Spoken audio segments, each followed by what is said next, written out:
Online gaming has created a number of new exciting possibilities for all of us. It's allowed us to experience alternate histories and potential new career paths. It has united all people together while they wait around in online lobbies. And it may have also allowed us to be verbally abused by some 12-year-old Call of Duty prodigies from time to time. But one of the main things gaming continues to gift us with is new vocabulary that your nan will be confused by for years to come. Here's a list of 5 of the most popular. When you start an online game for the first time, you'll generally be considered a noob by other players, which is a shortened version of newbie, meaning someone who lacks skill or experience in the task they're undertaking. The term newbie originated back in 1800s British schools as slang for the new boy. Americans picked the term up and used it in Vietnam for new soldiers, and the rest of us picked it up around the time Counter-Strike rolled its way out onto PCs, so that we could feel like real soldiers, instead of what we really are. Which is probably a lot closer to this. Being a noob in an online game for too long can lead to you being pwned by other players. Pwned began life as a misspelling of owned. Look how close the P is to that O, just begging to be pressed. It was bound to happen. And happen it did when one of the designers for Warcraft Orcs and Humans misspelled owned, leading to blank has been pwned being displayed when the computer beats a player. If you're scratching your head wondering what it means to pwn someone, think of what it means to own someone. Yep, slavery is still pretty popular online, and we have Blizzard to thank for it. The term has been pretty much replaced by wrecked at this point, which is a text-speak spelling of the word wrecked. As if you couldn't guess that. But, you know, that's not really an interesting origin, so we're gonna overlook that word and stick with the classic.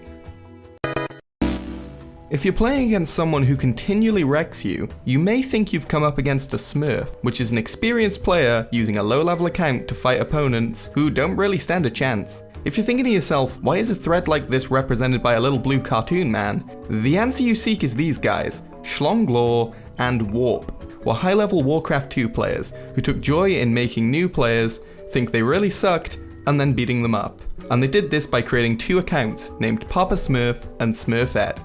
This one act created a dynasty of douchebag players that will last us a lifetime. Quick word of advice to the League of Legends community, hitting Gold 5 does not mean you should go make a Smurf. Just stop.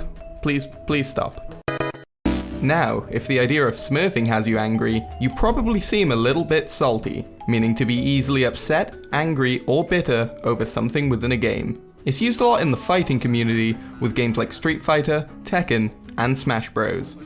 Running a search on this, the internet will tell you that it comes from the taste of your salty tears, or even that it originates in some 90s hip-hop songs. I was surprised by this too. But it does date much further back to the days of sailors.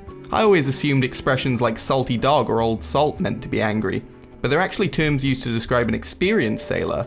Rowdy sailors, on the other hand, didn't really get those cool names, and they were just called salts. Now, I'm not saying that your average Smash gamer has much in common with Popeye, especially in appearance, but the description fits. Let's say you become a salty player, and you make some salty friends. Maybe you and your salty friends want to go take out that salty rage on good players by ganking them.